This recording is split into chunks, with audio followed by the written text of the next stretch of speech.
So welcome everyone to this meeting of the Combined Authority.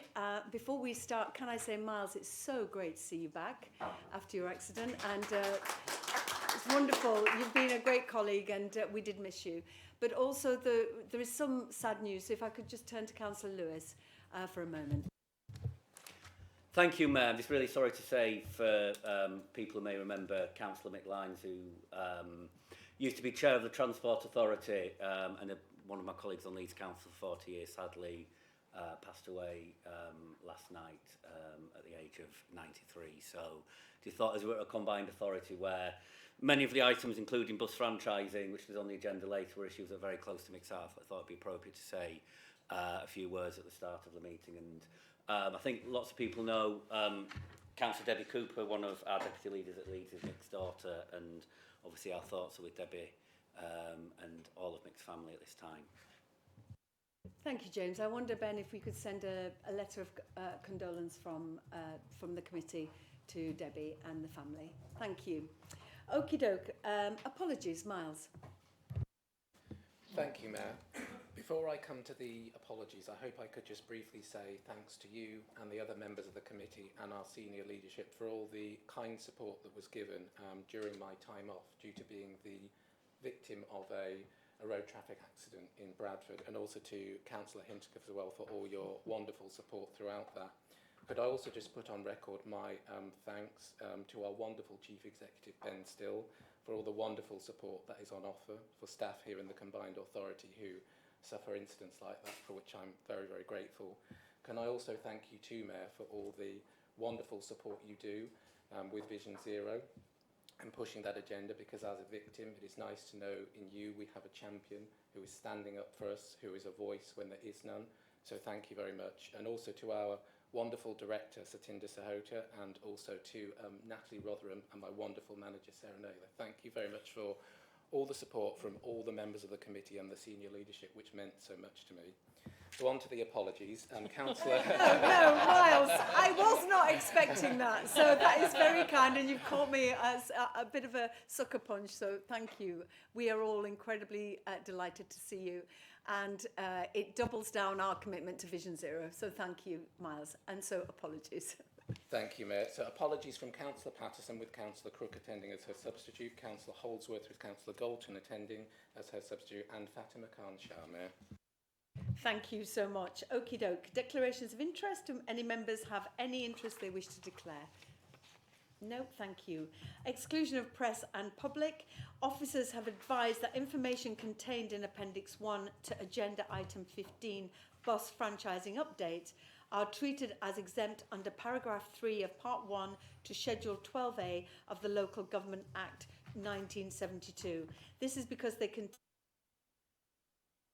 financial or business affairs of any particular person, including the CA, and further that it's considered the public interest in maintaining the content of the appendices as exempt outweighs the public interest in disclosing the information, as publication would prejudice current and future decision making. If we agree, the press and public will be excluded should members wish to discuss the content of the appendices when we consider item 15. Are we in agreement? Thank you. The minutes of the meeting held on 19th of June 2025. Do any members have any further comments or questions? No? Are we content to confirm these as an accurate record? We are. Thank you so much. Okie doke, moving on to the Mayor's update. Wow, a lot has happened since we last met. We've seen the launch of the government's industrial strategy, which was informed by my own local growth plan. The strategy identifies the 8 key sectors which broadly align with the sectors we've focused on within our growth plan, including health and life sciences, financial services, creative industries, tech and digital, and business and professional services. And pleasingly, the government's committed to supporting investment and growth in city regions such as ours, announcing several new policies and programmes which can support our ambitions. A £600 million strategic sites accelerator, a 500 million local innovations partnership fund, which we're guaranteed 30 million from, and access to a 500 million mayoral recyclable growth fund. Following the strategy, the government has published sector-specific plans to take forward their ambitions, and I was fortunate enough to join the Chancellor in Leeds last week as she launched the Leeds reforms ahead of her Mansion House speech in London. And it was very pleasing to see people having to get on the train from London to come to the launch here in Leeds and then have to go back on the train to hear the Mansion House speech. I think Leeds is definitely where it's happening with the financial and professional services. And the Leeds reforms aim to drive investment and growth in the financial services sector across the country, and it's significant that the announcement was made in our region, cementing our role as home to the Northern Square Mile. I was also able to join Lisa Nandy, the Secretary of State for Culture, Media and Sport, on a visit to Production Park in Wakefield to mark the launch of the Creative Industries Sector Plan, which named One Creative Norths, a project I know you're aware of that we've been leading to bring the North together for a greater cultural offer, and also help drive jobs and growth in the sector across the North. The industrial strategy and our local growth plan will help create jobs and opportunities across our region. Our investments in transport and skills will connect people to those jobs, putting more money directly into people's pockets.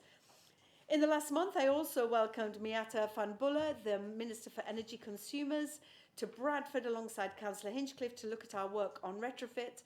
And I've also attended roundtables with Bridget Phillipson, Secretary of State for Education, to discuss post-16 education training, Darren Jones, the Chief Secretary to the Treasury, to discuss the government's 10-year infrastructure pipeline, and Sarah Jones, the Industrial Strategy Minister, to discuss the industrial strategy.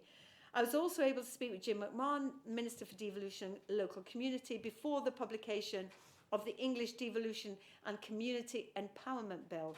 And there is a paper on this later in the agenda where we can discuss the contents of it. So that's my update. On with the rest of the meeting. Item 6, Travelling to School Consultation and Policy Update. This report marks a significant milestone following the successful public consultation where we received wide-ranging and insightful feedback that's helped shape our proposed changes.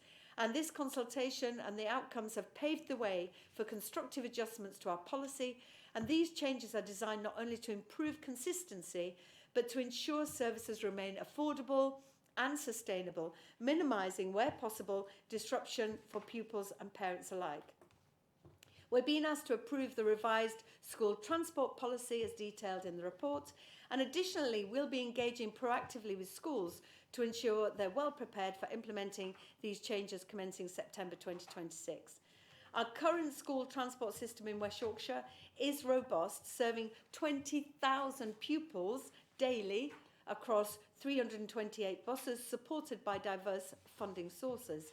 The consultation's resounding participation with over 3,700 respondents underscores our community's commitment to shaping a sustainable and inclusive transport strategy. And if approved today, we will be implementing this forward-thinking, sustainable travel to school policy. This approach not only promotes active travel options, but ensures dedicated school bus services remain accessible and efficient where needed, aligning with our vision for a well-connected and resilient transport network aligned to our bus franchising ambitions. So now can I invite Councillor Susan Hinchcliffe, Chair of the Transport Committee, to speak to the report, and then followed by Tim Taylor, our Director of Transport Services. Thank you. Susan.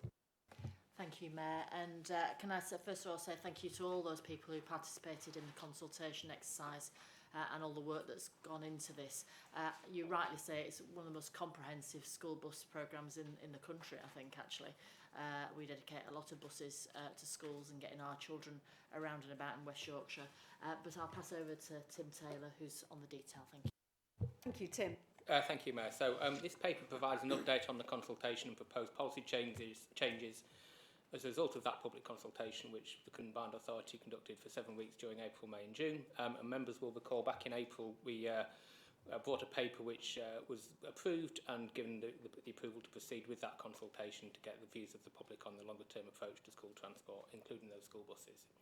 At the time we recognised that the previous policy had not been reviewed for a number of years, and with the changes in travel habits as well as the implementation of bus franchising coming in 2027, there is a need to provide a new policy which remains fit for purpose. The consultation, as you described, was well engaged with, the majority of whom were parents and carers of secondary school pupils. And the report sets out in detail the summary of the demographics of the respondents that were found, and that more detail can be found in the relevant appendix.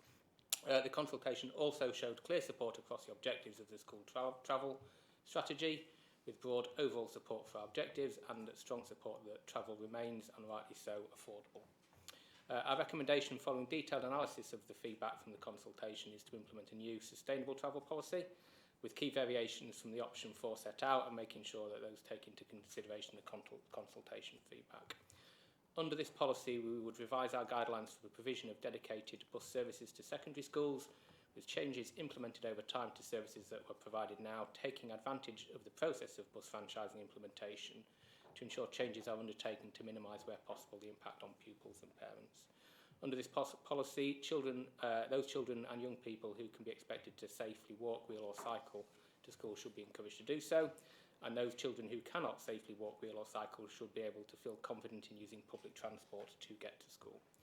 And those children who are unable to use public transport services should still have a dedicated home-to-school bus service available to them to get them to their nearest suitable secondary school. Of equal importance, and unless eligible under free travel by law, pupils should be charged an affordable and equitable fare for their journey as well, whether they are travelling on a general network bus or on a dedicated school bus services. We recognise through the application of this policy over time that we need to manage that process carefully, and in particular in the context of a transition to a franchise bus network. The paper makes clear that we have identified just 6 school services for which we are proposing changes from September 2026, and these all have, following our assessment, suitable active travel or public transport network alternatives. We've already started engagement with these schools, and we are recommending that we undertake detailed engagement and consultation with those affected schools or those proposed affected schools ahead of any changes being applied.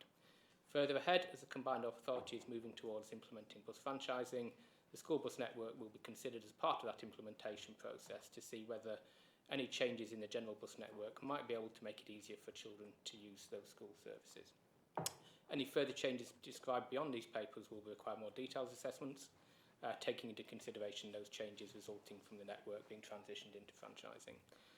Finally, we will also continue to invest in supporting resources to support with the implementation of this policy and to ensure that pupils are familiar and confident in using public transport, which we believe is an essential life skill. I'll stop there, Mayor, and happy to take any questions members might have on the paper. Thank you, and if I could thank you and our colleagues for the detailed consultation, and I'm really pleased that the public also threw themselves into the consultation too. I thought there was really good numbers and a great spread and variety of people who took time out to fill in the consultation. So thank you for all that you do. Thank you, Mayor. So questions? Councillor Lamb.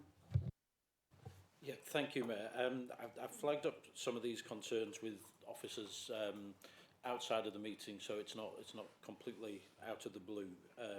There's 2 aspects to this for me. One is around the principle, which I don't support, and I'll come back to that and I have some questions about it. But the concern I'd like to address to start with is around process and making sure that the combined authority is in a position to make a sound decision today with all the right information available, because I'm not clear that we're fully meeting our public sector equality duty, and I certainly don't believe that we've followed the gunning principles on consultation, which would leave us wide open to a legal challenge on this, particularly around 2.2, the wording of it, and having just quickly reread the document, it isn't made clear that this isn't a decision made. So the recommendation, I think, as discussed with officers outside the meeting, really doesn't do the job, because it needs to be crystal clear that the proposals you're putting forward, which even though I don't support them, they must be consulted on. We can't just take the decision. Engagement could mean sending a letter. It's not clear in the paper or in the recommendation that this is a consultation at this point and that it could be changed. The outcome is not set or predetermined. And it feels to me like it is. I've been assured outside of the meeting that absolutely isn't the case, that this could be reversed, this can be changed. But I'd like to be satisfied by the officers that we have a robust recommendation for members to take. Thank you. Tim. No, thank you, Mayor. And as previously described, we are committed to making sure that we properly engage and consult with the schools that are set out and proposed in this paper.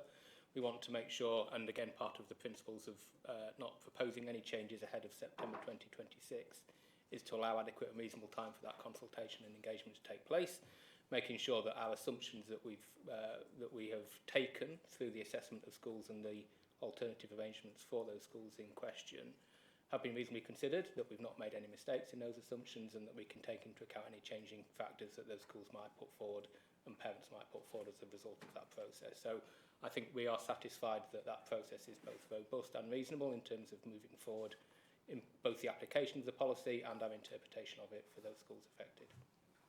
Thank you. Councillor Galton. Thanks, Mayor.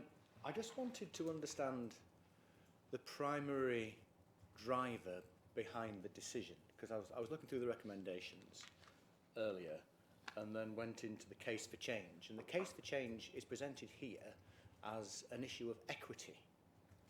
And it basically says that some parts of the combined authority are getting more than others. And I know that, for instance, when we go through union negotiations, the unions would say, well, instead of trying to negotiate downwards, why don't we try and lift all to an equal benefit? Thank you, comrade.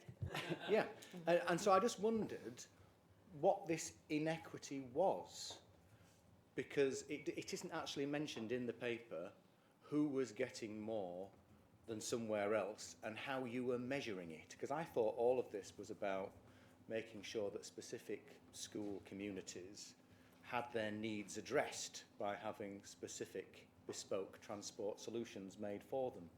So are we going into a system of rationing through this decision, or what? Because I'm not quite sure how cutting 2 services in Leeds and 3 services in Bradford creates greater equity. So can I have that explained, please?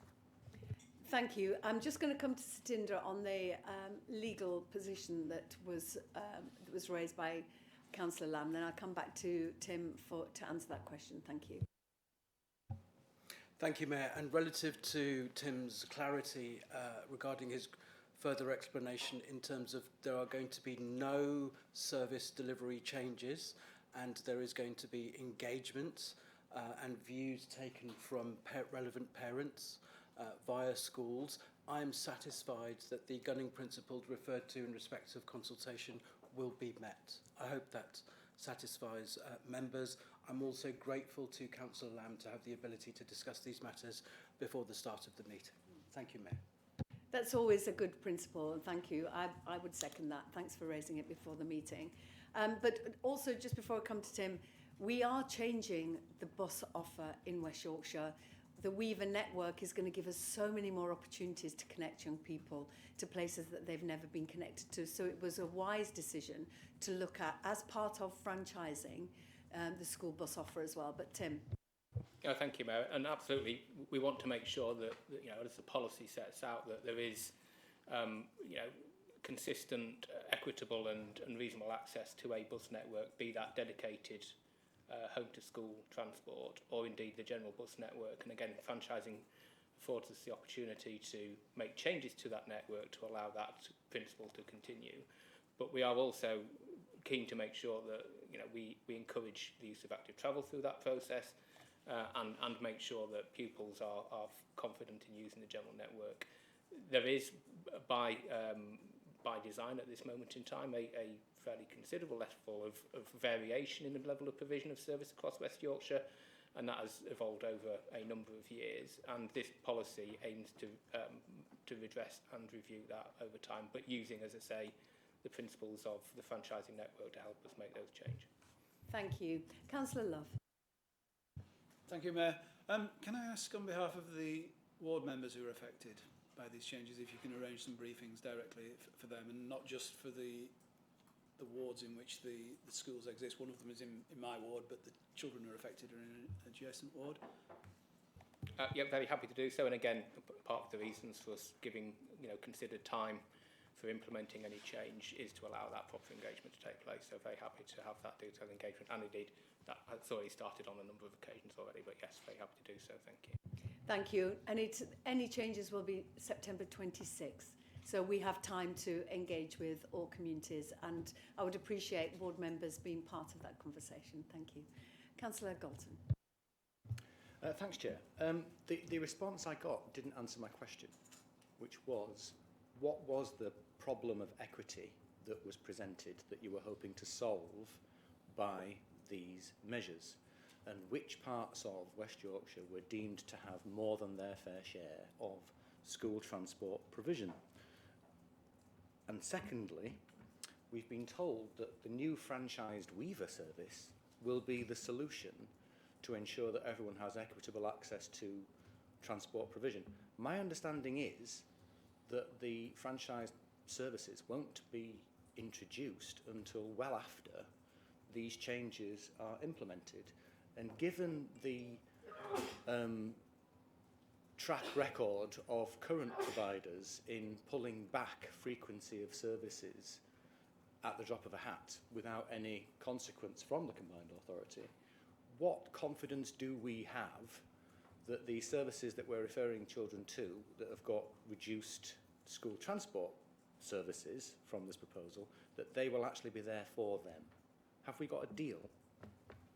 That's quite, there are many questions in your question there, but I would say the one thing that stands out for me when you say that operators pulling back services, exactly why we've taken the decision to bring buses back into public control. And when you say there's no consequences, the general public are paying, we are paying to reinstate services that have been pulled. So we understand the nightmare for the passenger. I am the passenger in chief. I understand how difficult it is for people to get around this region. So that is why we are bringing buses back under public control. And I would hope that there is universal support for that, because we know that the public, young people, need that chance to take up the opportunities that we are delivering across West Yorkshire. But would you like to reply to that? It was many questions, but maybe just take the, what question are we trying to answer? So I'll deal with the equity question specifically, if I can. So by way of example, we know that there are much greater levels of service provision in Leeds and Bradford, as an example, above the statutory minimum compared to the likes of Wakefield. And what we want to do is to make sure that we've got equal levels of provision, providing the right services for the right individual based on need and availability of service. So we are very clear that the policy allows us to do that, and the policy framework is very much aligned to our local transport plan principles and our Weaver network principles as well. So it's really important for us that we have complementary policies in that space. Thank you. Councillor Lamb. Thank you, Mayor.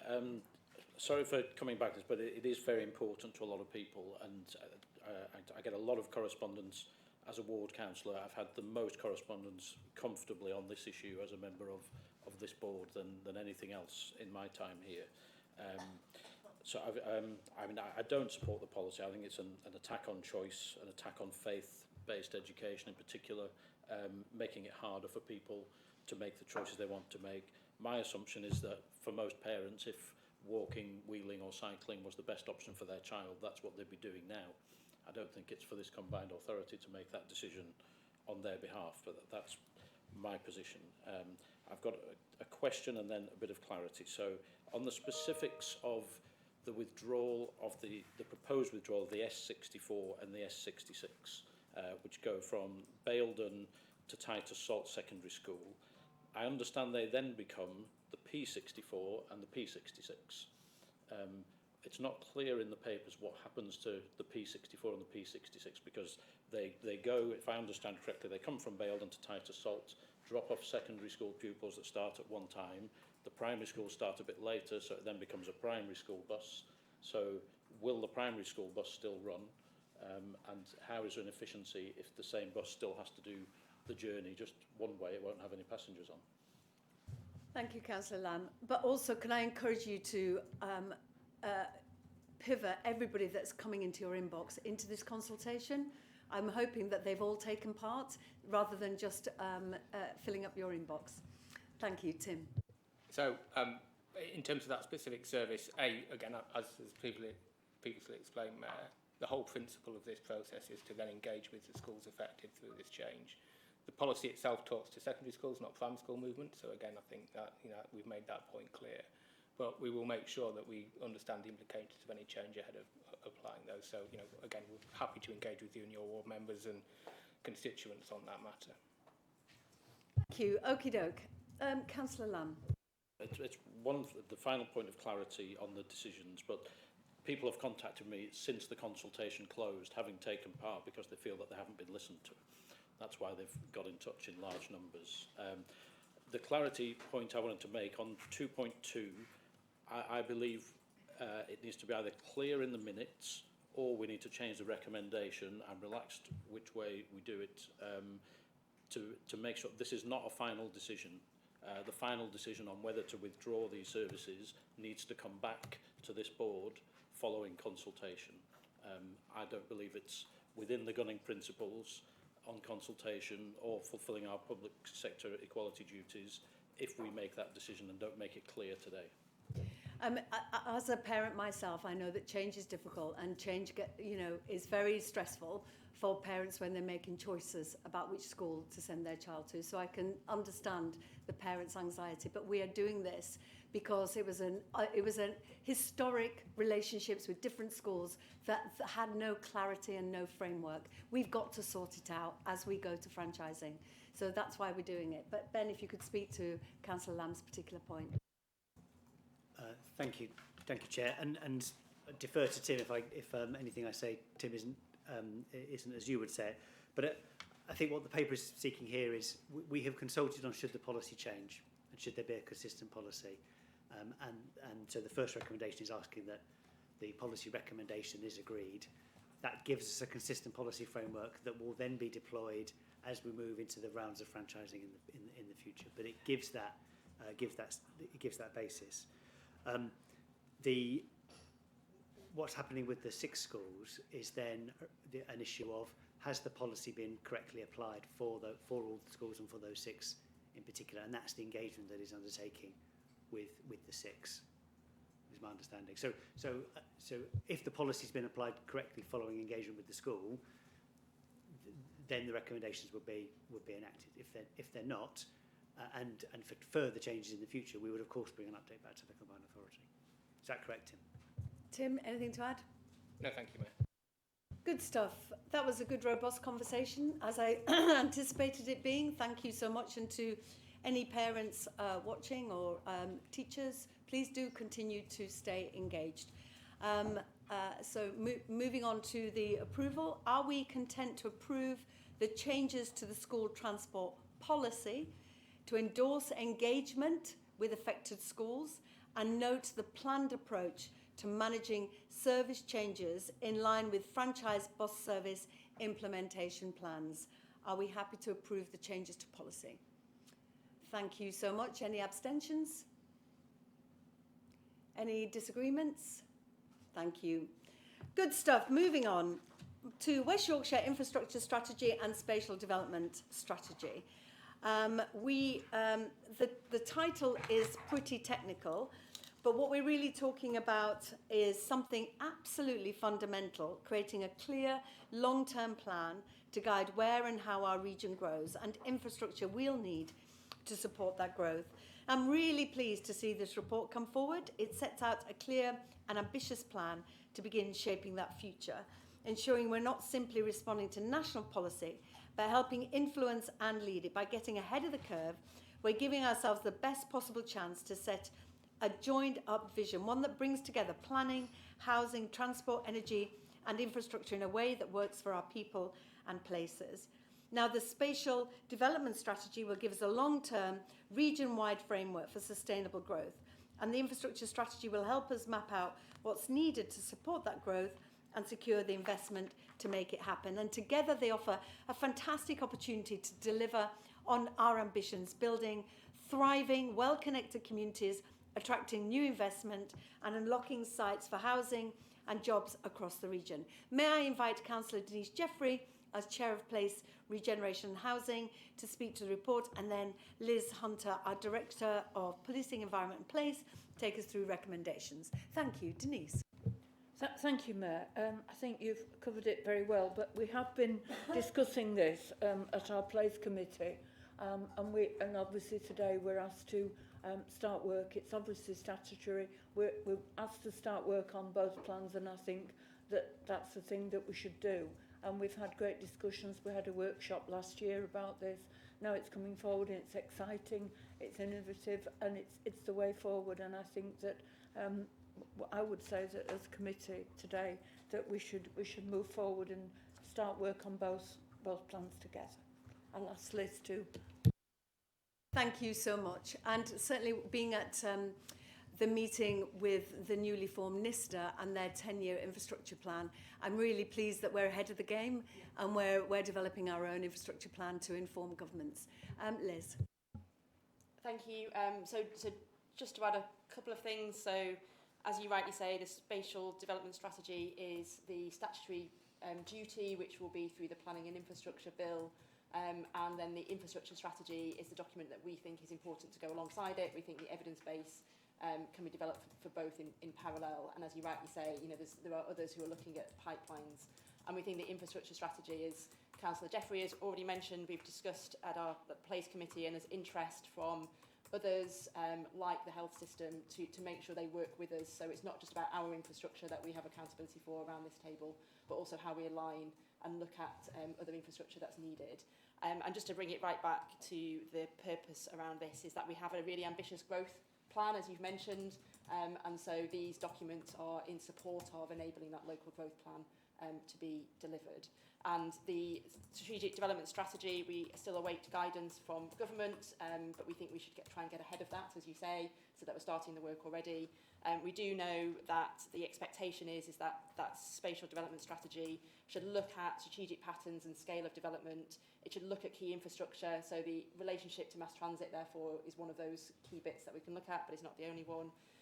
Strategic locations for growth, but not site allocations. And as you say, really kind of getting ahead of what we need to do to see that growth come forward. There aren't many of these across the country already. Others have looked at the development. If members want to see what some of these could look like, the government mentioned the London plan, which is available on their website. That's probably more detailed than we will go into, but obviously we need to do the scoping work to understand exactly what members around the table want to see in the SDS. Thank you.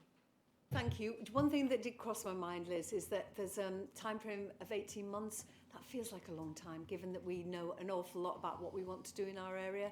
Could we try and get a first draft in a year, do you think? Is that possible, or is that too stretching?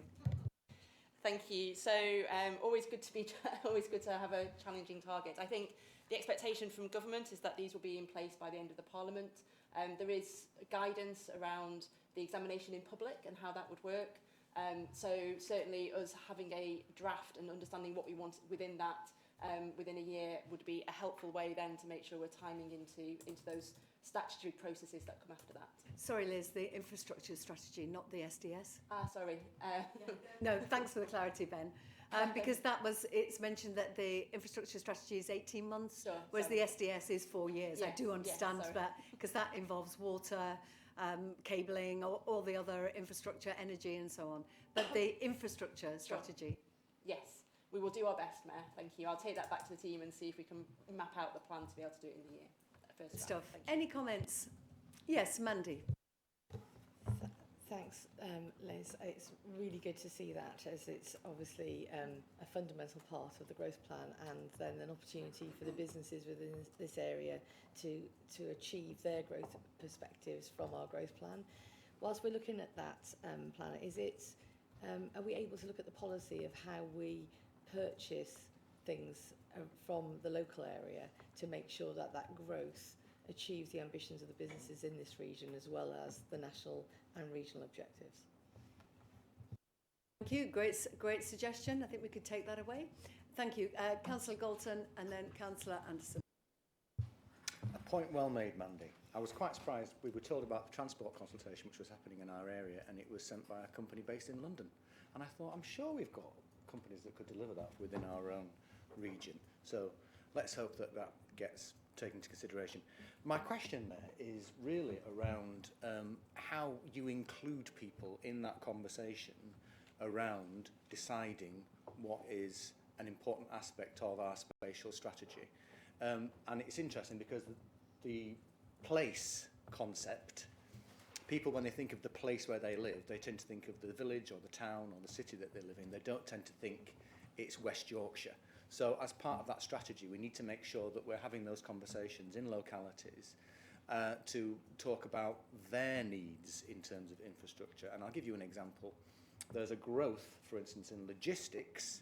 More people are buying things online, therefore there is greater demand for logistics centres which get placed within our innovation zones, and they're there for economic growth, but they do have consequences around how those haulage firms operate and how they respond to the communities which host those facilities. And it would be really useful, for instance, to understand that we have an idea locally about how we manage that to get the benefits of that economic growth, but also to mitigate it by making sure that the infrastructure is there to accommodate them, such as things like truck stops. I'm looking into that at the moment, and I'd be happy to feed that work into your strategy, if that's okay. Thank you. To take support and advice. Thank you. Councillor Anderson. Julie, just briefly, I was going on a similar line. You may already have it, but when are you going to publish clearly the consultation plan that you've got so that ward members that are going to be affected are involved from day one in it? And then following on from that, the public consultation and how you're going to deal with any issues that are raised there. And finally, a time frame so that we know what's happening, so that we can, because certainly as someone who's working on the local Leeds plan, to make sure that the dates that we're working to meet with yours and vice versa, or if there are any problems, either you can bring them up or we can bring them up. And then the next one, now I'll paraphrase this by saying I've already spoken to Liz and I'm going to be meeting her with her outside of the meeting. But in terms of paragraph 3.9, I have concerns as to where all these planners are going to come from and how we're going to do it, because I want this to be a success. Because we Leeds know only too well that when a legal challenge comes from local residents, it can bring things to a juddering halt. And if this isn't done properly, we're on the risk that some group, some company or somebody does it. And it's where are we going to find the resource? Have we already got ideas about the resource and it's just not being put on this paper here? I was looking for a link to go to some further information, but where are we going to get the resource from without it costing us too much by paying well over the odds for planners to attract them away from local authorities nearby who are then going to have the problems of backfilling them?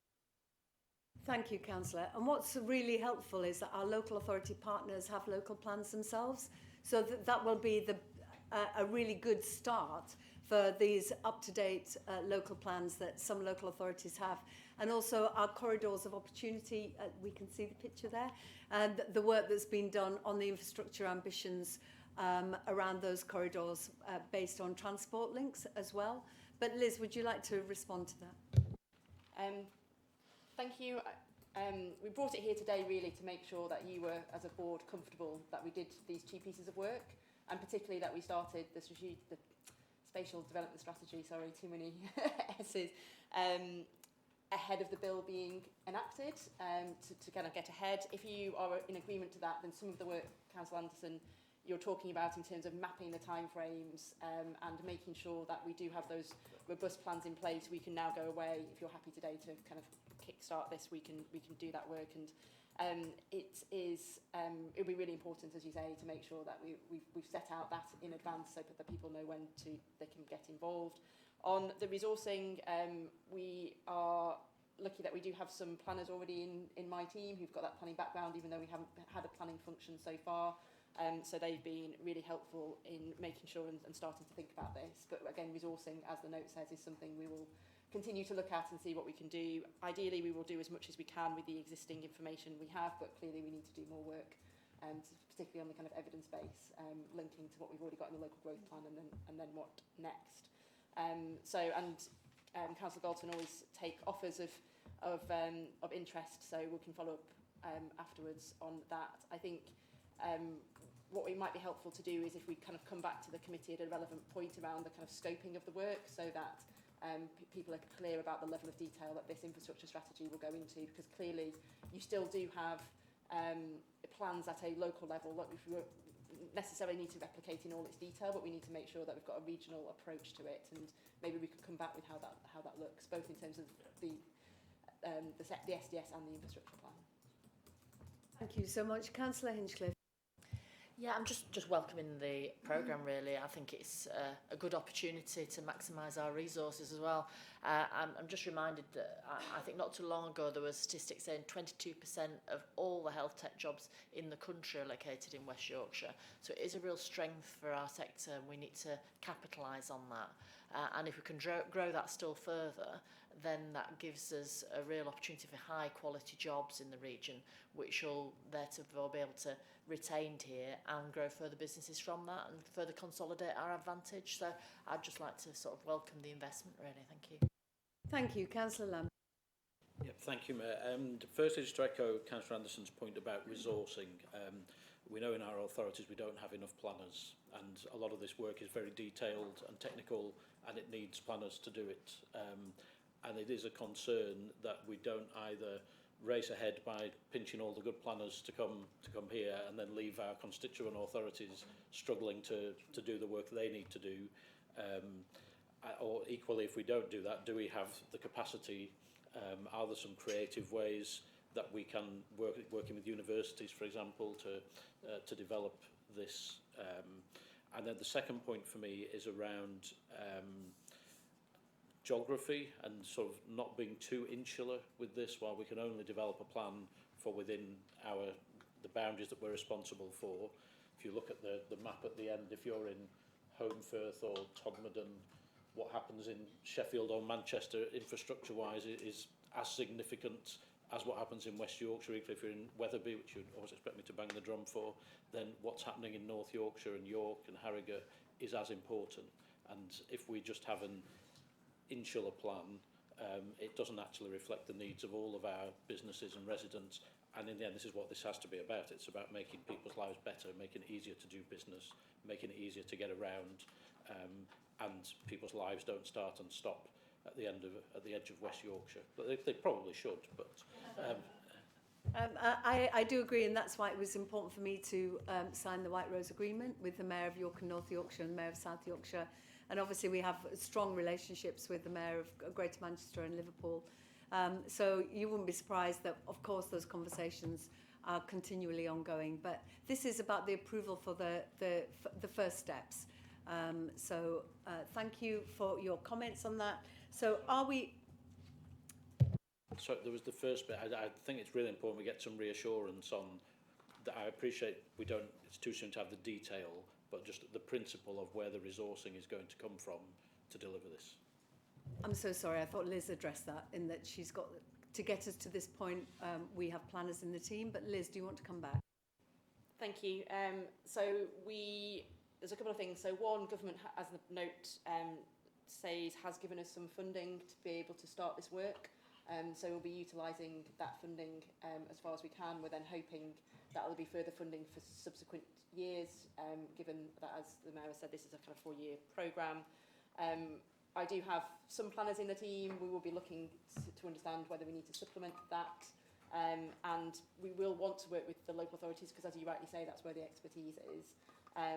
And we have an understanding about the local plan processes, obviously, that are kind of underway at the moment, and their peaks and troughs of work, and we'll try as far as we can to make sure that we don't disrupt those. And also, you may have heard that government announced funding for extra planning for training for planners, because if they're going to build their 1.5 million houses, we need more planners. So I think that's also something that is seen at the centre of government and locally as well as a priority. Okay, thank you so much for those contributions. Are we happy to approve the commencement of the West Yorkshire Infrastructure Strategy and Spatial Development Strategy while the Planning and Infrastructure Bill progresses through Parliament using one-off government funding for 25-26. Happy to approve? Thank you all so much. Moving on to item 8, Region of Learning and Creativity. What an exciting step forward this is, delivering on one of our central pledges to help everyone in West Yorkshire get the skills and support they need to succeed. And as the paper explains, this strategy brings together all of our work on employment and skills into one shared vision, from helping people find good jobs and retrain to supporting employers to invest in the talent they need to grow. It's also about the longer term, equipping young people with the knowledge, confidence and opportunities to make informed choices and thrive in a fast-changing economy. I'm really pleased that we're developing this strategy in full partnership with our constituent councils, employers and communities, that it's going to sit alongside action plans for health, housing and transport, so we're tackling challenges in the round.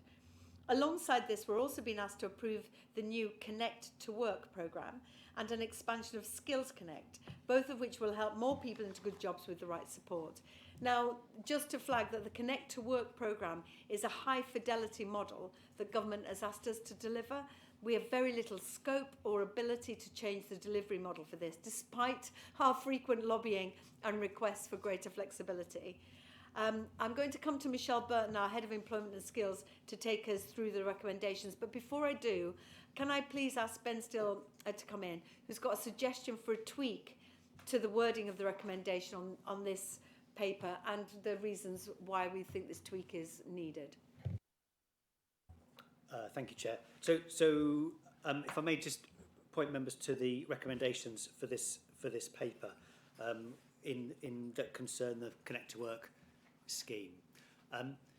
Members will recall that a previous meeting of the Combined Authority agreed to the creation of the Healthy Working Lives Board, which is a joint forum with the Integrated Care Board at West Yorkshire in order to look at various programmes that both ourselves, local authority partners and the health system are undertaking. The first meeting of that board is next week. And so in the light of that, and in order that that board can fully consider the proposals that are in front of you this morning, what we are proposing is that an amendment is made to recommendations on page 205 and 206. The recommendations are in paragraph 2.2, and that little I and little v are amended so that they are in effect delegations to the Chief Executive in consultation with the Mayor and the Chair of Economy Board, rather than direct decisions from this committee today, which thereby allows the views of the Healthy Working Life Board to be taken into account in making this decision. Thank you. Satinder. Thank you, Mayor. In light of that suggested amendment to Roman numeral 1 and 5, it's recommended, Mayor, in order to make that change, that a motion is put to the committee from the floor, perhaps yourself, and seconded and voted on. That's great, thank you. Do I just speak to the amendment, or do I speak to the wording? So it's the proposed amendment first, and Fine. then the remainder, please. I'd like to propose we have an amendment to the paper. Is there a seconder? Thank you, Councillor Lewis. That's all that's needed, Satinder? Thank you. Very good. Thank you so much. Thank you for your diligence, keeping us all on track. Wonderful. Okie doke. So let's move into having a discussion on this. And if I can move to Michelle to talk us through the paper. Yes, thank you very much. So this paper sets out the intention to develop a new region of learning and creativity strategy. This is much needed. So the current employment and skills framework for West Yorkshire was published in 2020. Obviously don't need to tell this board how much has changed politically, in terms of the levers that there are regionally around the employment and skills agenda, and in the labour market since then. So it's very much needed that we have a new strategic framework for this agenda. It sits very much underneath the local growth plan, and what's set out here is very early stage intention for how we intend to go about that. developing alongside it an adult skills plan which sets out the intentions for commissioning there. So we'd love the steer from you around how we go about developing that and around what you would like to see there. And as the Mayor has set out, there are 2 approvals as included in the appendices here. The approval of Connect to Work, which as the Mayor has set out is a national scheme which is delivered by combined authorities through combined authorities in devolved areas. So we're seeking the approval of the business case there. And then Skills Connect, which is a programme that's already well into delivery, through which we are able to upskill and retrain adults in those most in-demand areas of our labour market. We're seeking an extension to the delivery timeframes as outlined in the paper, so for a year. Also, a slight widening of the scheme's scope, particularly in order to be able to support qualifications or part qualifications between qualifications level 2 and 3, which is a real challenge in our region where we really want to grow the number of people with level 3 qualifications. A lot of people that have level 2 aren't quite ready, so it will enable, it's some of the technical changes that enables us to do some of that, to help people to make that jump. So there's 3 things here. There's the strategy, and then there's the 2 approvals. Thank you so much. And this work is so important, isn't it, when this fund has been halved since 2010, 2011. So we're trying to make the most of what we've got, but also to get the skilled workforce in place to align with our local growth plan to deliver on these big infrastructure projects, whether that is mass transit, bus franchising or retrofit, to get people ready for work. Any comments on this paper? Yes, Councillor Anderson. Just briefly, it's something that I'll probably return to other papers as well, but on paragraph 4.1, risks and mitigations, should we not, as a board, be getting to see what the risks are, so that when we make an informed decision, knowing what the risks are, and knowing what the suggested adaptations or mitigations that are going to be put in place, and whether or not we feel they're adequate to do it. So that's not just in this paper, that's throughout a lot of these papers. I think we need to start explicitly, or why are we not explicitly setting out what the risks are, so that we can develop, so that we can make an informed decision. Thank you. I'm a bit confused because there are risks listed in some of the papers that are in front of the board today. But Ben, do you want to answer that? Councillor Anderson, I think it's a fair challenge, and we're always looking at how we can improve the clarity over the risks that have been considered, with making sure that the papers are short, clear, and meaningful. I think what you'll find in the pack as it currently stands is that where there's an individual approval, we draw out the risks at that point. But where we are dealing with the development of strategies, we tend not to present the risks of the strategy in this kind of paper. But let's take it away and have a look at whether we can do things differently or better. That's helpful because, of course, the risks are identified with individual approvals. So there are risks listed in approvals, but in the higher level strategies, it's can we develop it further? I understand. Thank you. Councillor Scully. Thank you. That's a useful challenge, and I was just reflecting as you were speaking in terms of this particular project, and as you say, the other projects that are scattered throughout the papers, and reflecting on the work that the Governance and Audit Committee have done. And we spend an enormous amount of time, we have spent an enormous amount of time on the question of risk in terms of looking particularly at our step almost into the unknown, not quite, of the franchising, for example, and the different kinds of risks and the different levels of risks. And I was pleased to see what there is at 1.24 in terms of mitigating the risks. But you're absolutely right, it has to be a focus of this combined authority, continued focus in terms of managing the risk. None of these projects are completely risk-free. We've got short-term projects, we've never got enough money, there's always the staffing issues and so on. It is really important, and thank you for that perspective from scrutiny in terms of just keeping us focused on understanding as well as we can and managing and mitigating those risks. So thank you. Thank you, Councillor Scullion. And of course, there is a risk of not doing this. The risk of having an uneducated community that don't take opportunities for investment. So that's also an urgency that we have to support people to get qualifications and get into work. Councillor Galton. Thanks, Chair. It's following on from this discussion. And I, as well, made the same note that the mitigation risk was 2 lines in the introduction paper.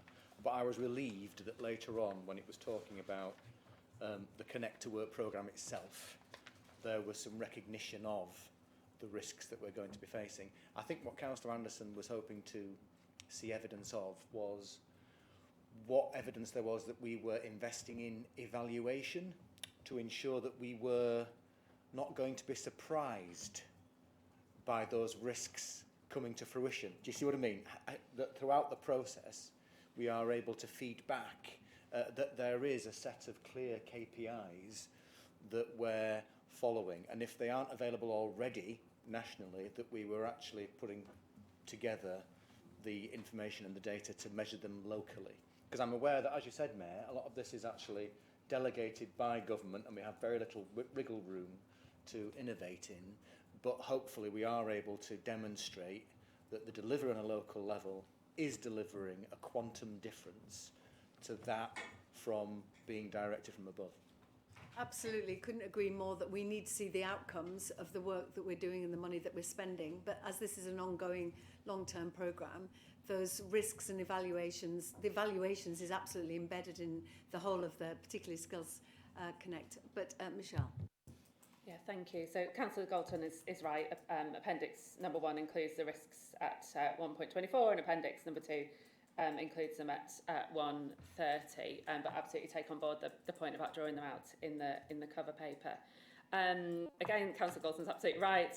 Connect to Work is a national scheme, and as such, there is quite a significant national evaluation already starting actually with workshops going in to look at the model up to date. But it is up to where we are now. But it's absolutely right that we look at the Connect to Work is part of a wider programme of activity around economic inactivity, and it's really important, which is overseen by the Health Working Life Board, and it's really important that we look at the collective impact of those schemes and the extent to which a locally led model leads to different outcomes to a national one. And so the proposed approach is that we're looking at that across those schemes rather than evaluating them kind of individually. And the same is the case actually for Connect to Work, where we're looking at different, we're trying to look at our adult skills provision across the piece to look at how collectively we're able to have an impact and move the dial on some of the really stubborn indicators that we are focused on, particularly in the local growth plan, and which schemes have that, are having that impact. So thank you for the question. I think that's really important about the Healthy Working Life Board, is to try and hide the wiring of all of these particular different programmes who are all trying to really do similar things to try and get people upskilled and back into work. That what we also don't want to do is have what's been done in the past, piecemeal delivery, timelines and expectations of reviews and KPIs. We could draw it all together under Healthy Working Life. I think we can definitely get some better outcomes. But Councillor Hinchcliffe, you wanted to come in. I just wanted to give some reassurance to the Combined Authority really about the work we're doing here compared with the rest of the country. We had a visit to Bradford actually from the Local Government Association City Regions Board recently. A lot of city leaders came to see what we're doing on skills in particular in West Yorkshire and Bradford, and they looked at the Skills House programme that we deliver in Bradford, which would not be able to be delivered without West Yorkshire Combined Authority and the devolved money we get from government to yourself, Mayor, and then to Bradford. And, the stats are really quite remarkable. I mean, Skills House in Bradford has worked with 10% of Bradford District's population, that's 53,700 people, 18% of the district's business base, that's over 3,000 businesses, and delivered 94,800 encounters to residents about work experience, careers advice, etc.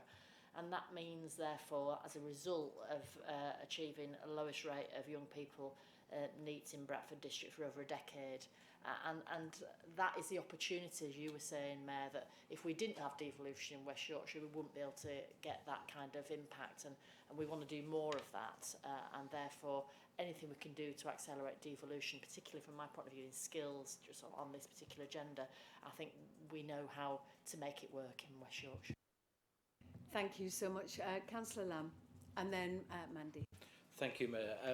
The starting point for the comments is desperately want to make this work because it is really important for the individuals to help them get back into work, deal with the underlying issues, skills, whatever it may be. And it's also really important for employers and economic growth because I'm sure I'm not alone. Mandy will probably be able to testify. Those of us who are trying to recruit at the moment, you'd think there'd be a huge pool of people applying for good jobs, and there isn't, and there's a real disconnect. So there's a lot of work to do. One thing I'd really like to see, to echo other comments, are really clear outcomes with numbers attached. We've got a good list of outcomes. I support all of them, but I'd like to know where are we starting from and where do we think we can get to. The second bit is if someone could sort of talk through practically how this is actually going to work. Are we looking to support employers directly to help them take people on, keep them in work, or is it more about supporting the individuals? I think it probably needs to be a bit of both, personally, to make it work. And then the average amount, it says, is £1,878.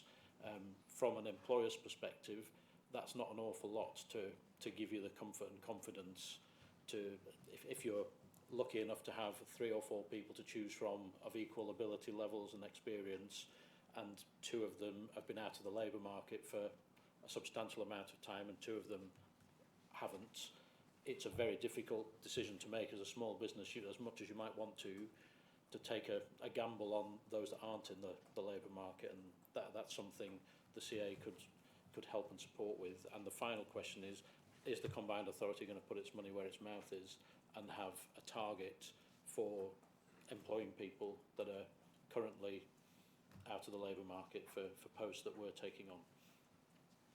Thank you so much, and I want to reflect your comments about how we're doing it, and it is all of what you were describing, because you can't do it just one way. It has to be working with employers, people who have just lost a job, people who have been out of work generationally, young people who leave at 16 and see no future and will become NEETs at 19. So that's why I'm pressing government to have more autonomy and more influence over 16 plus, because we're picking youngsters up at 19 where so much damage has happened before they get to that point. But thank you for that challenge as well. And I come to Ben about our employment. But Mandy. Thanks very much, Mayor. Great paper, and really welcome it from an employers and business point of view. We welcome anything that increases the talent pipeline into our businesses for the very reason that Councillor Lamb said.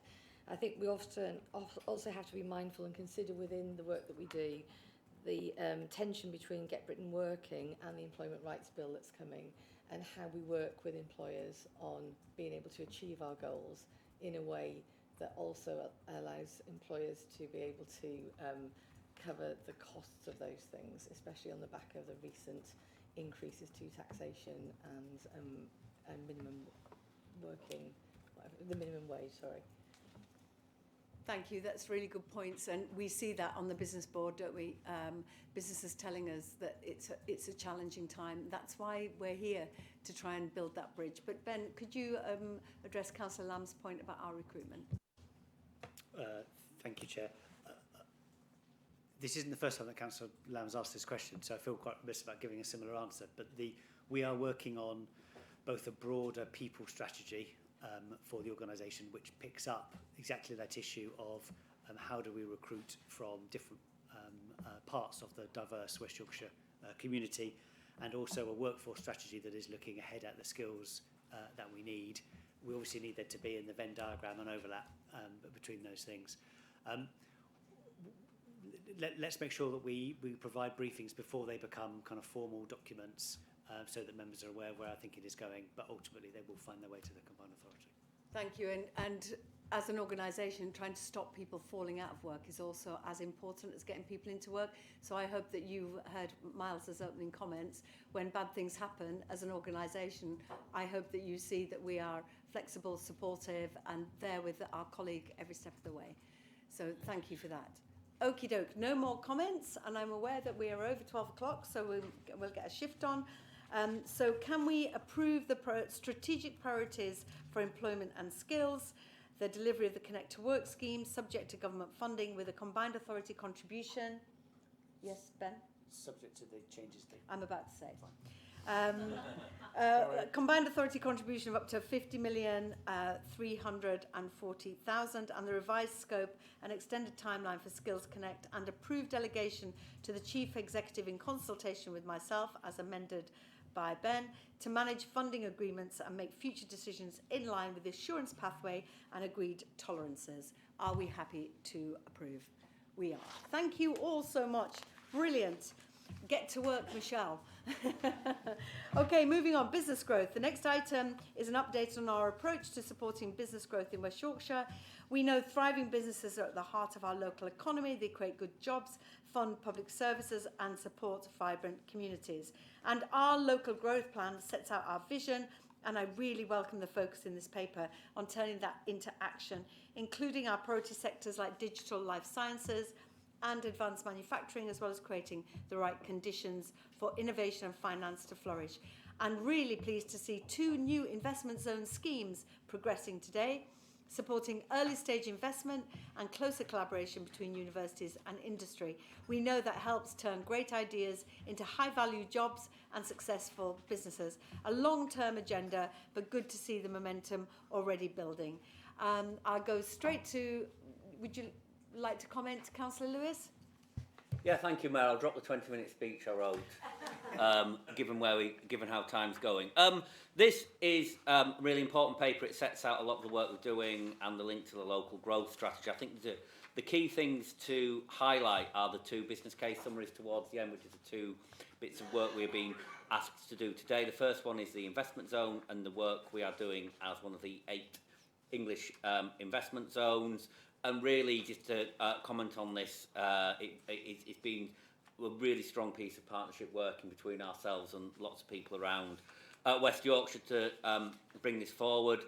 And then the second one is the research-related courses with industry. Again, another important piece of work that is getting people into the right jobs. I mean, I think, again, important to recognise this isn't the only thing we're doing in terms of supporting businesses to grow, but it's 2 big milestones moving forward, and the investment zone will create a lot more work moving forward and hopefully try and tackle that productivity gap that we know we have with the rest of the country. Thank you. I was hoping to go to Mandy for her comments, but she just popped out. So, Sarah, if I could come to you and then I'll come back to Mandy. Thank you, Chair. So as we know, the local growth plan ambitions are significant, and we as a combined authority, and even with our partner local authorities, cannot achieve these by ourselves in terms of the business growth agenda. The only way we can do this is working much more effectively with the ecosystem. So our evolving role as a combined authority and our partners in supporting businesses is twofold. It's about providing that leadership, progressing strategic interventions to address market failure, shaping the market, but then also enabling the system, convening, facilitating, and enabling others to act in this space and us get out of the way where it's appropriate for us to do so, creating those conditions for growth where businesses can thrive. So we will be doing the following things: ensuring that support is in place in West Yorkshire so that businesses can succeed, and we're leveraging the opportunities we've got to work with Innovate UK, British Business Bank, various other partners. A lot have come out of the industrial strategy about the role of British Business Bank in working with MCAs. There's a huge opportunity there for us to kind of increase that work there. We're going to ensure that businesses in West Yorkshire can access and benefit from our major transformational investments, whether that's investment that we're putting in locally or national government investments in various sectors. We're going to reduce and remove barriers to growth, and that includes where appropriate lobbying government for changes, regulatory barriers, and addressing some of those issues that are really hindering business opportunities. We are going to support the growth of our priority sectors and clusters to drive transformational change, but we are not going to forget about the rest of the business base. That is really, really important, that we provide support out there, that support is out there available for all businesses. And of course, we will directly intervene where there is market failure and where we are the best people to act, the best place to act. So our areas of focus are as follows, and these follow very much through from the local growth plan: turbocharging growth through priority sectors. We've got 6 priority sectors we set out in the local growth plan, and we've been name-checked in 4 of the industrial strategy sector plans, and that's a really positive signal and recognition by government that we have got some huge potential and huge opportunities in these areas. We're going to enable businesses to access the finance they need at the right point of their business journey, and at the last Combined Authority meeting, a paper was approved on that approach to finance model. We're going to position innovation West Yorkshire as an innovation centre of excellence, working with partners, leveraging the 30 million announcement in innovation funding to support businesses in the region. And we're going to encourage good business behaviours, so making sure that all our businesses are being as good and effective businesses and employers as possible. And that's things like the Fair Work Charter, it relates to some of the work Michelle talked about earlier. And also importantly, that decarbonisation and our businesses, supporting our businesses to decarbonise. And then we're going to make sure that underpinning infrastructure is in place to support businesses, and that the ecosystem has the capacity to deliver that. So back in February, we brought out a paper that talked about the new business support model, and we're developing that with the view for that to be fully implemented next April. So as we're set out, we've got 2 papers seeking approval as part of this, which also align very much with the turbocharging growth in priority sectors, particularly around health innovation. So the first one is the Early Stage Fund. This is a collaboration between West Yorkshire Combined Authority and an institutional investor, with the aim of addressing the issue of access to early stage finance by spin-outs and start-up businesses. And the fund will invest in West Yorkshire-based health tech and digital tech businesses by providing £15 million of equity funding over the course of 4 years. We have previously invested in investment funds. These are slightly different. So the SME Foresight Fund is a different kind of model to the one we're talking about here. We directly appointed a fund manager to deliver that on our behalf. We are talking here about partnering with an institutional investor who has the expertise and the experience, who will then appoint a fund manager to be able to deliver this into businesses. The second approval is around the research courses with industry. This is again part of the investment zone, providing 50% funding for businesses to work with universities to develop new research. And this is about new research to develop to drive innovation and commercialisation. It's an intentionally flexible pot and will allow businesses to access a suite of opportunities that are right for them and what they need, whether it's studentships, masters, industrial PhDs. And this will increase the level of R&D in the region. And it's planned that the University of Huddersfield will lead on this on behalf of all the universities in the region. Thank you so much. And Mandy, do you want to comment in any way before we open it up to questions? Just to say that obviously business growth is everything that I'm focused on behalf of the region, and the work that's going on specifically around the changes to business support, how we access business support in the region, so how we signpost not only what the Combined Authority has, but what other actors in the region and outside of the region have, are really important.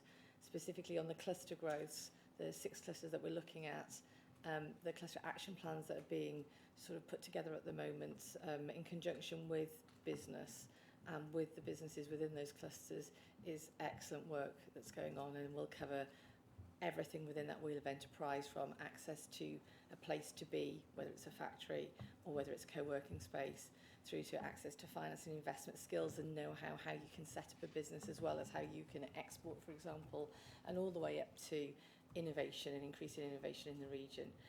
So I really thoroughly endorse the paper that's going through, and know that the working that we've done with the private sector in trying to find the right way through to get the best growth, to support the growth plan that we want for the region, is critical. So yes, thoroughly endorse it. Thank you, and thank you for your work, Mandy, on the business board and developing it out into a cluster approach that really aligns with our corridors of opportunity and our growth plan as well. So thank you for your leadership. Any questions on this? Thank you. Councillor Lamb. Yeah, thank you. I'll be as brief as Councillor Lewis. There's a lot of good stuff in the paper, a lot of good things being done locally. One of the concerning indicators is the decline in business startups. And I think the challenge we have is we can only pull local levers here. And I suppose it's a challenge for you, Mayor, really, that anyone in business at the moment does not feel like we have a government that's pro-growth or pro-business, particularly with the national insurance increases and lots of other changes to taxation. The economy is going backwards. So it's really what representations you can make to government to actually address those things and look at reversing the national insurance rise and things that have been so damaging to job creation, not just in West Yorkshire, but in the country as a whole. Thank you. Mandy, you wanted to come in on that. Yeah, I think increasing the number of startups is essential. I think one of the things that will help increase startups is access to demand for some of those. Now, whilst you might be talking about a different sector within here, we're talking about the investment zone. And the changes that have been made within the NHS for how we increase access to that market will absolutely start to drive up the number of startups that we have and also reduce the runway of money that those businesses need to becoming commercial entities. And so I think there is work being done that will help certainly within that sector, but there is more that we can do. Thank you. And you'll have seen, Councillor Lamb, the trade deal announced with India today. And really pleasing given we've had a number of trade missions abroad. It isn't just, of course, about our businesses here. It's about attracting investment and businesses from across the world to the opportunities here and supporting businesses with the wheel of enterprise, as Mandy's outlined, but also to understand that businesses need a healthy workforce. So if we are going to support businesses with a healthy workforce, we have to find money for the NHS. And if we need people to be able to get to work, we have to find money for infrastructure projects to get people to work. So it is a difficult balancing act, and I know there have been some very difficult decisions made, and businesses tell me every day the challenges that they face, and that's why I'm really pleased with the Business Board, but also the Mayor's Council, where some of the biggest businesses in our region really are very candid and frank with me about the conversations I can have with government, and rest assured that I do. Okie doke. Thank you. Councillor Galton. Thank you, Mayor. You've just emphasised how mobile business can be, especially if it's associated with intellectual capital. So my question really is, how can we be assured that the money which is associated with this region, which we're investing into startups in this region, we make sure that those companies don't end up or finish off somewhere else because somebody else has tried to attract them in because of the value of their business? Thank you. You can't ever promise that, Councillor Galton. We are making West Yorkshire as attractive as possible for people to stay here. And one of the reasons people stay is the access to a skilled workforce. So it's all part of the same picture, that it's a great place to raise your children, start a business, but also develop out your business because you'll have that skilled workforce. But that amazing quality of life that you have in West Yorkshire, why would you want to go to anywhere else? Councillor Anderson. When we were getting a briefing the other day, I talked about this. Have we found out legally whether or not the Combined Authority can benefit from, if some of these investments turn out to be a really good success, that we're allowed to share in that success and use that money as a sinking fund that we can then reinvest in other businesses? So in other words, you're continually seeing success. There's going to be there'll be some flops, let's be honest. There will be some flops, but that's not nobody's fault. That's just the nature of business. I've found out legally whether or not we can or cannot do that. Thank you, Sarah. Thank you. So because we are appointing a fund manager who will manage it on our behalf, we will be sharing in the return on the investments, and the idea is that that gets recycled back into that pot so we can then support additional businesses on the back of that. Yeah. Yeah. Mandy. Thank you. I think that that's a really key part of how do we maximise the best return for our money, and I would thoroughly support that. But also in terms of creating the right fertile ground for businesses to want to stay here, that Wheel of Enterprise and the cluster plans deal with all of those things. We can never stop a business from going anywhere else, but it is harder the more invested you are in the region, the more the region supports you. That doesn't have to be cash, that's about skills. Attracting skills to this region, so with the 7 universities that we have, is the best way, and keeping those students here is the best way to helping businesses to grow quickly. And so the work that we're doing within everything that Michelle and Sarah are doing is joined up, and that thinking is absolutely critical to making sure that businesses want to stay in West Yorkshire. Thank you. And now we have just over half an hour and still a lot of the agenda left. So I'm going to be a really brutal chair. Councillor Galton, I'm going to be brutal. And I was encouraged by that from Mandy. I just want to ensure that we are making sure that some of these investments actually do end up being invested in fixed assets with employees who might not have had a graduate past, but are enabled into good jobs through investing in these entrepreneurs. Thank you. It's something we will take away and bear in mind. Thank you, Councillor Galton. Right. Can we move on to recommendations? Can we note the progress on delivering the local growth plan's business growth ambitions? Yes. Can we approve progressing the early stage investment fund with over 5 million CA funding of a £15 million total, including entering a funding agreement with an institutional investor? Thank you. Approve progressing the research courses with industry scheme with up to 2.2 million CA funding of a 3.9 million total, including entering a funding agreement with the University of Huddersfield. Super. And approve future approvals under the assurance framework, subject to scheme tolerances, and notes the £117,000 risk and contingency allowance for the research courses scheme. Happy to approve. Brilliant.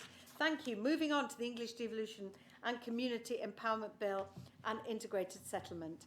And this is an exciting moment for West Yorkshire, that integrated settlement from 2026. You know, I've been banging on about that since I became the mayor, giving us greater control and flexibility. And I really welcome the direction the government's taking through the Devolution Bill and Community Empowerment Bill. And thank you to our teams who have been absolutely relentless in working in lockstep with government to have that joined up, consistent approach.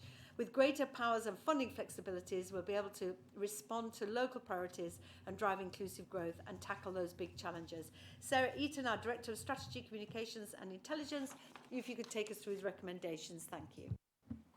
Thank you, Mayor. So just bearing in mind timing, I'll quickly try and run through the paper. I think we've brought previous papers to yourselves for consideration, particularly around the English Devolution White Paper, and what the Devolution and Community Empowerment Bill now does is kind of enact that policy framework which is set out in the White Paper. It also formalises, as you just mentioned, the right to an integrated settlement for established mayoral strategic authorities.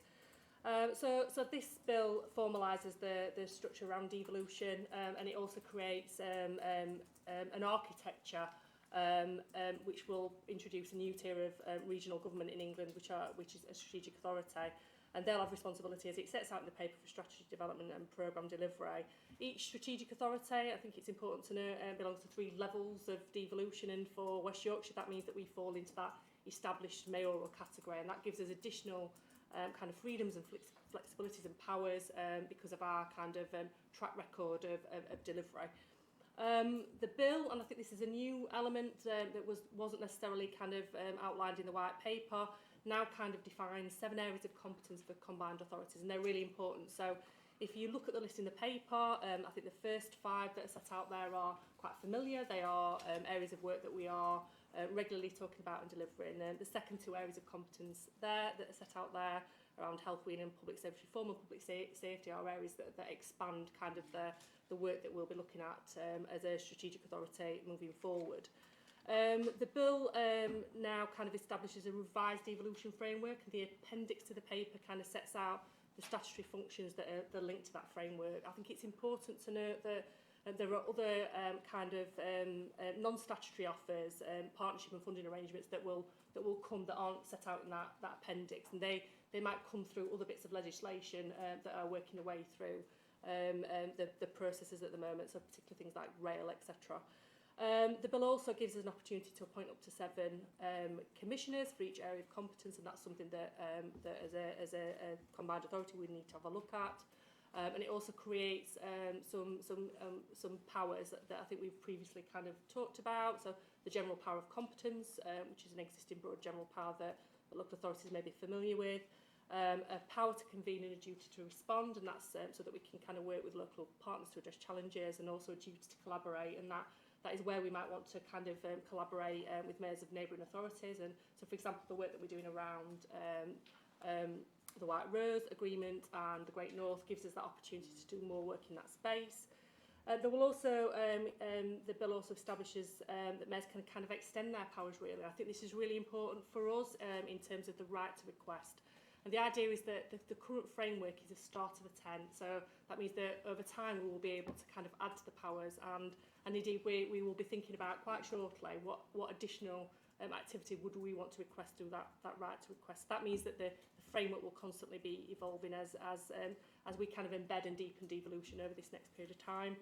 There are a number of new powers confirmed in the bill for strategic authorities, and that will kind of influence and change the way we work, particularly around that duty to produce a spatial development strategy, which Liz has mentioned earlier. The transfer of fire and rescue functions, and that links to that public safety area of competence that I just talked about. And it also legalises the statutory role for strategic authorities in health improvement. There are other measures in the bill which are particularly important to local authorities around structure and accountability.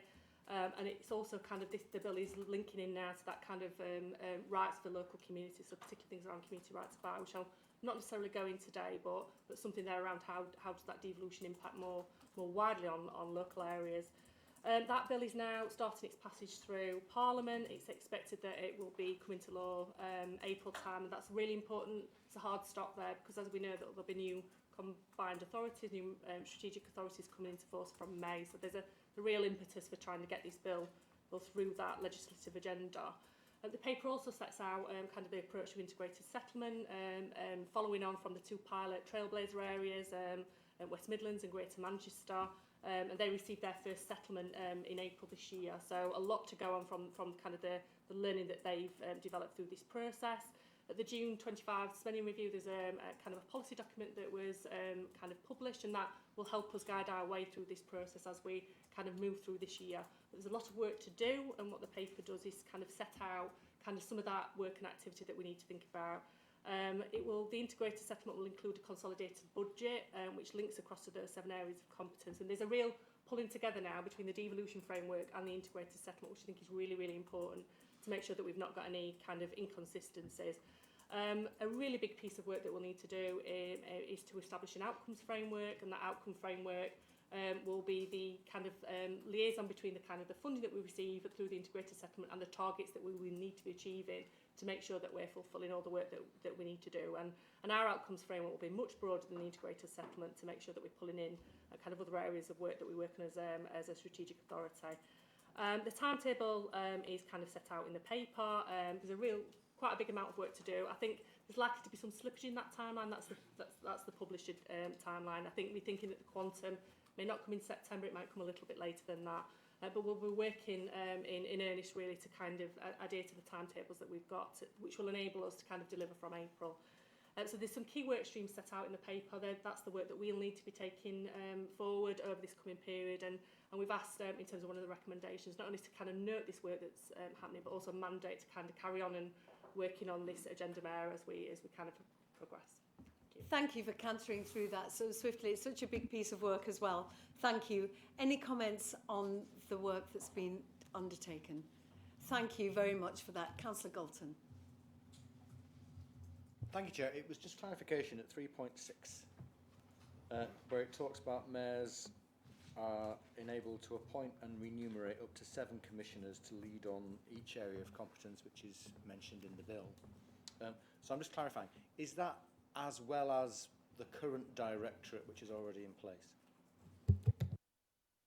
Thank you. So that's an additional ability to appoint other kind of commissioners to support work across their area, and I think that's in recognition that there might be some more detailed pieces of work that might need to come through. We don't need to do that, but we haven't got much guidance on how that would actually operate, and that's something that the Combined Authority will need to take a view on as we kind of progress and move forward. It does mention in the bill areas that commissioners can't take decisions on. So, for example, it couldn't take a commissioner couldn't take forward decisions around things like the local growth strategy, so local growth plan. So it's just if you wanted, it's not statutory. Okie doke, thank you so much for that, Sarah, and again, the work you've done. Can we approve the content of the report and the planned work, including the timeline, and approve a mandate to establish devolution and integrated settlement as a new programme area for the organisation? We can. Thank you all so much. Annual governance statement.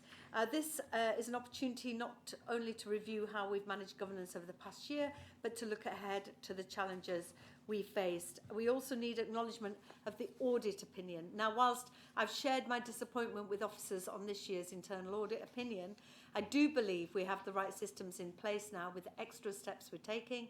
I'm confident it will improve next year, and I want to thank the Governance and Audit Committee for their continued support and guidance throughout this process, and I'm encouraged to see the improvements underway, including updates to decision-making frameworks, strengthened internal controls, and a more comprehensive compliance dashboard, which will help us deliver major programmes like mass transit and bus franchising more effectively and with greater public confidence. We're also welcoming new non-executive directors to our officer boards who will bring valuable expertise and fresh perspectives to support our governance arrangements. Can I ask Satinder Sahota, our Interim Assistant Director of Legal Governance and Compliance, to take us through the recommendations? Thank you. Thank you, Mayor, and I am conscious of the time remaining for this meeting. Members, as signalled at the last Combined Authority meeting on the 19th of June, this is a revised AGS statement before you for the period of 24-25. It takes into account the very recent internal audit opinion. The AGS reviews the effectiveness of governance arrangements and looks ahead at future risks and challenges. Members are referred to paragraph 3 of the report, in particular in respect of those changes that have been made, and the revised AGS itself can be found at Appendix 1, with the corresponding action plan on further improvements that needs to be undertaken to be found at Appendix 2 of the report. Back to you, Mayor, for any questions and recommendations, please.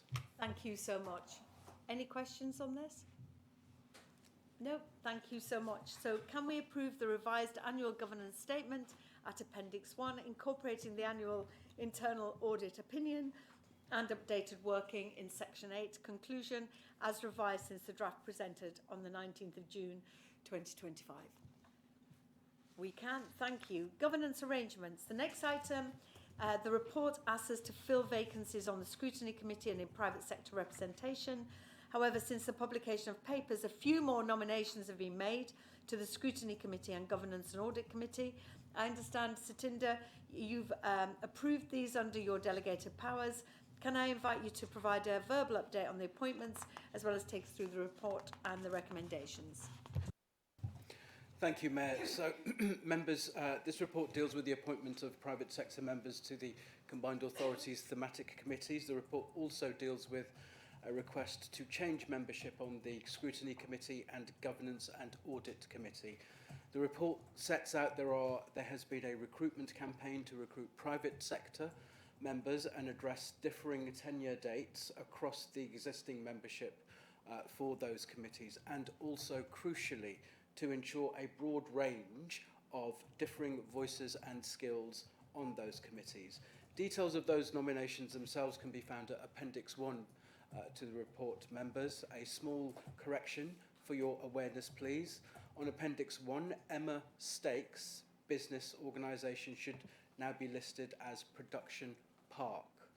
In addition, a request has been received from Kirklees Council to change their membership on the Scrutiny Committee so that Councillor John Lawson is appointed as the Liberal Democrat member from Kirklees for that committee in place of Councillor Andrew Marchington. Councillor,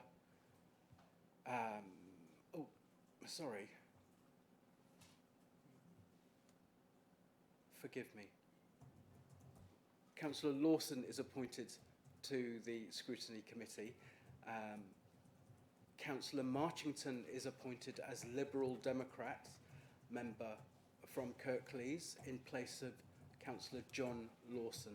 Finally, as touched on by you, Mayor, since publication of this paper, there have been and accepted the following changes. Councillor Hannah Bithell is nominated to the Leeds Labour vacancy on the Scrutiny Committee, Councillor Jason Rose, nominated to replace Councillor Conrad Whitcroft, and Councillor Alan Griffiths is nominated and accepted to fill the Liberal Democrat substitute vacancy on the Governance and Audit Committee.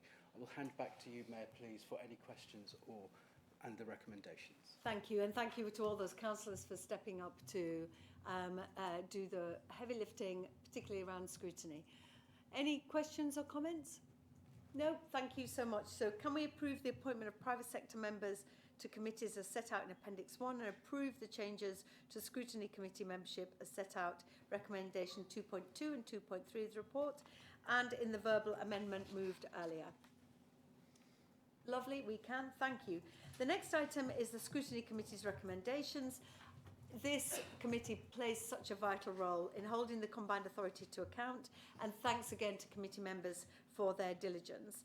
A shared priority between myself and the chair is to make scrutiny's impact visible, show the public that real challenge is taking place. And I attended the committee's May meeting to discuss how the role of mayor is evolving, and the paper in front of us relates to the committee's findings. So may I ask Councillor Barry Anderson, as chair of the Scrutiny Committee, to present the recommendations. Well, you've been sent the recommendations under separate cover, so because of speed, I would recommend them to the committee. Thank you. You are my favourite contributor today. Thank you. So can we note the scrutiny's recommendations as presented and note that I will respond in writing within 2 months. Happy to. Lovely. Moving on to 14A, project approvals. The first report covers a scheme relating to tackling the climate emergency and environmental sustainability. So if I could pass to Councillor Scullion just to speak to this, and then to Liz. Thank you. I have torn up my long speech about Farleywood Beck, and I pass straight to Liz Hunter. Thank you. Thank you.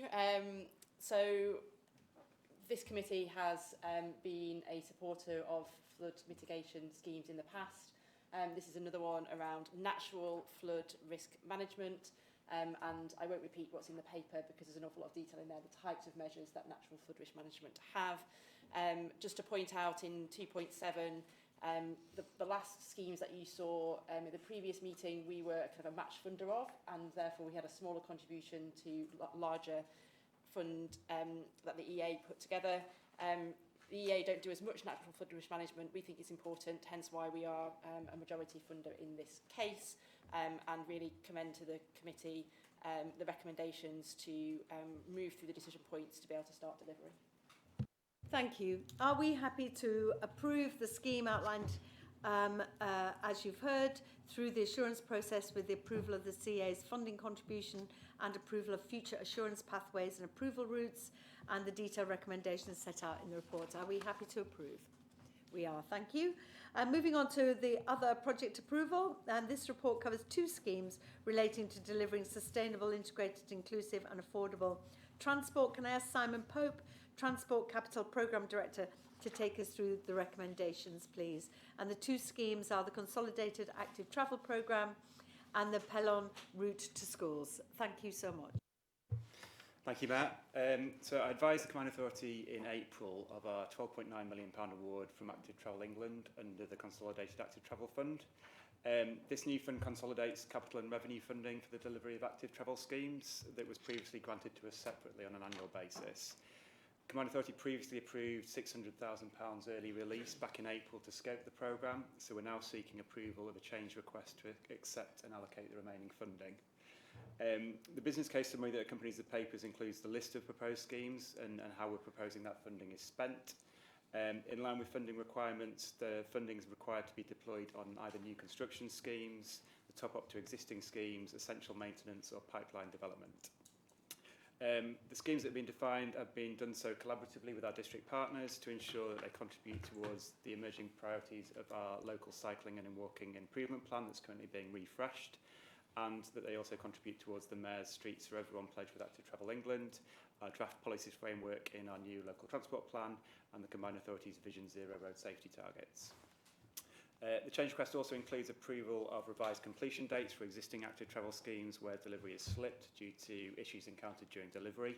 So reflecting on those lessons learnt, the scale and complexity of schemes that we're putting forward for the new funding has been tempered to ensure that it's more commensurate with the funding timescales that apply. Appreciate it's a slightly complicated approval, so if I just may refer members to Table 1 in the business case summary, which sets out how the funding is proposed to be split between schemes, the proposed assurance pathway for each scheme, and the proposed release of development and delivery funding subject to future conditions. I'll continue to the second approval, if I may, because it's directly related to the first. So this is specific to the Pelham Routes to School scheme. So this is an active travel scheme that was previously secured funding under Tranche 4 extension of the Active Travel Fund. In line with the criteria of the new Consolidated Active Travel Fund, we're seeking to increase funding towards the scheme by a total of £275,000.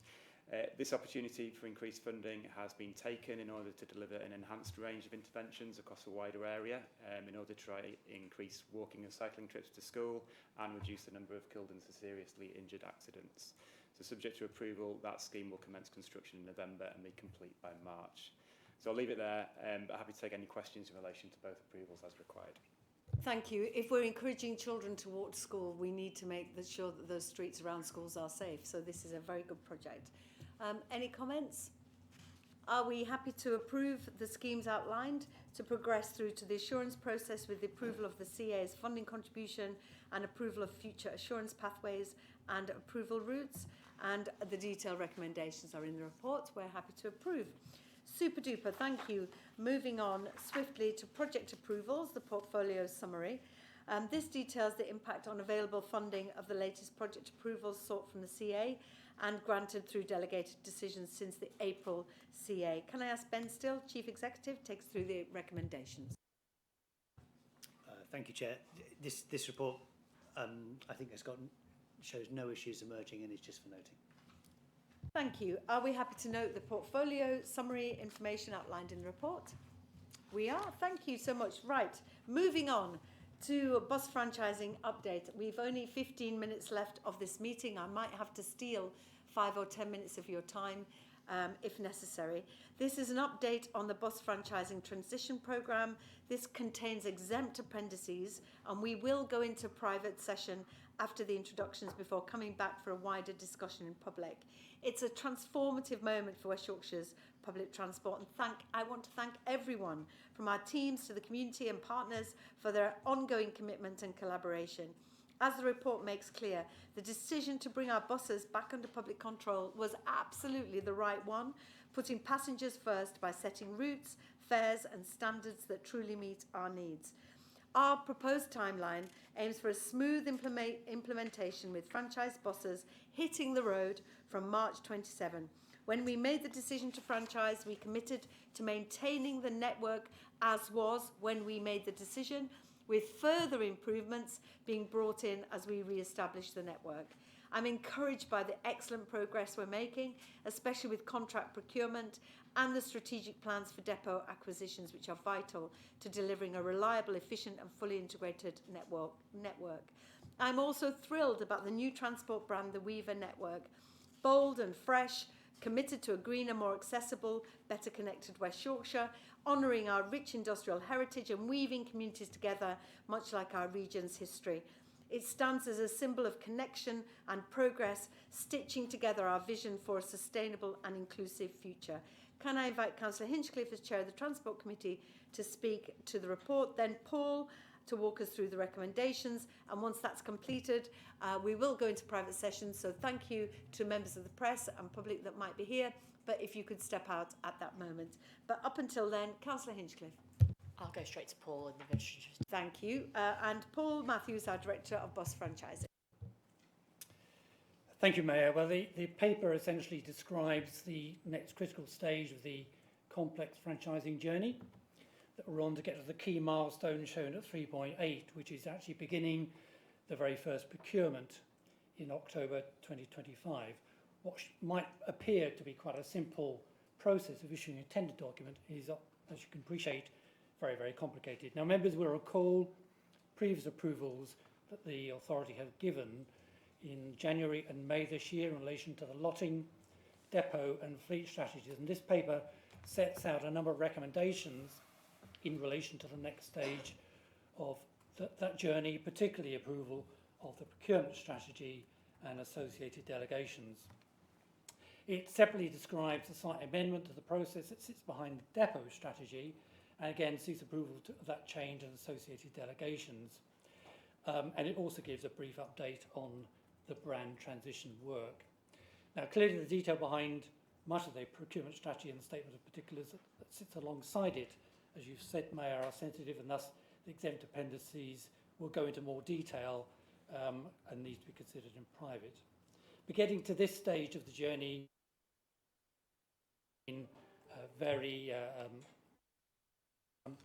Faye Barker, who's led this particular piece of work, I'm delighted is here to help me answer any questions when we get to the private session.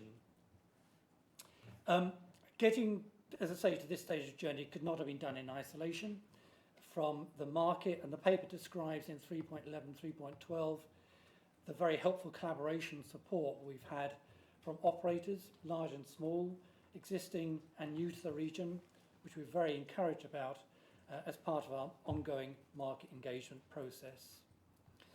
The approach to procurement and what it's trying to achieve, more importantly, set out in 3.14, but again, it should be stressed that the materials presented here, and particularly in the appendices, set out the core principles and deliverables for the authority to approve, both of which will be finalised over the summer prior to issuing in October.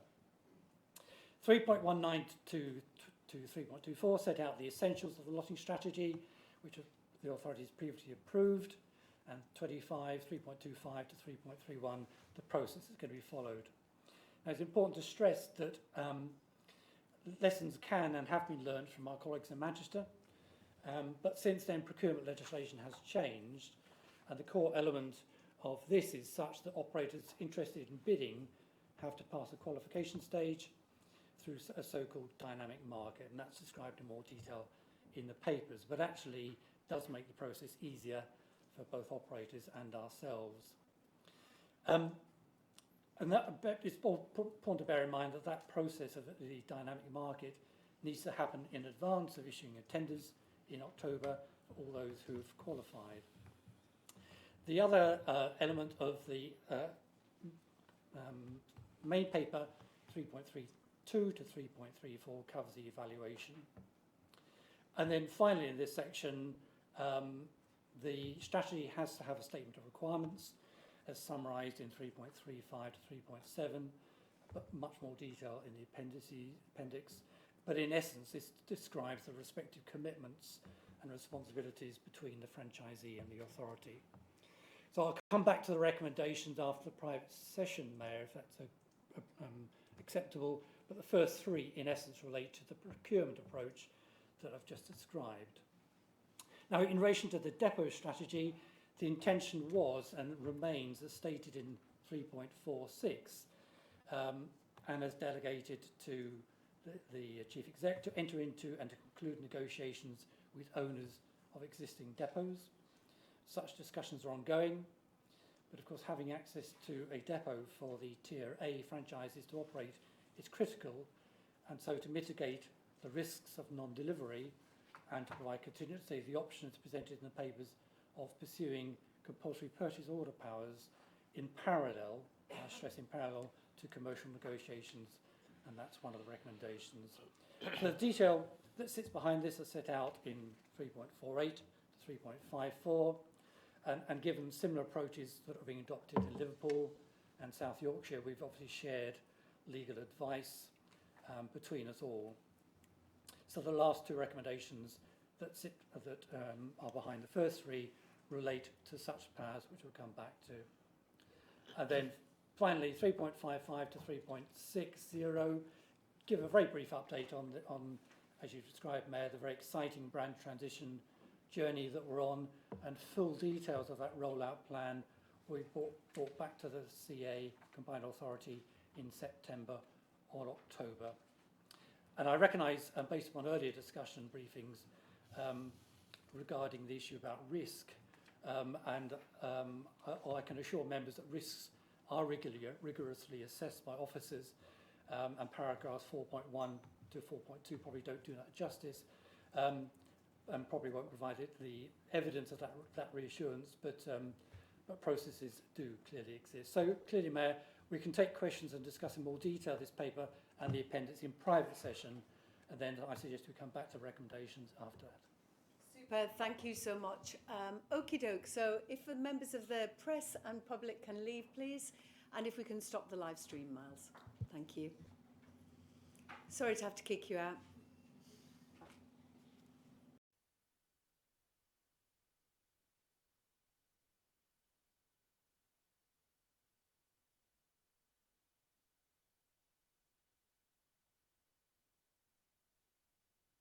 Thank you so much. Okie doke, we're back in public. Are members content to approve the content of the appendix relating to bus franchising contract procurement? Happy to approve. Delegate authority to the Chief Executive in consultation with the Mayor to approve non-material amendments to the appendix, approve the procurement strategy including the statement of requirements, and commence and undertake procurement for round 1 up to the evaluation stage subject to final sign-off of the procurement strategy. Thank you. Are we happy to approve the dual approach to depot acquisition through negotiation and potential use of compulsory purchase orders through Section 10 of the Transport Act 2068? Thank you.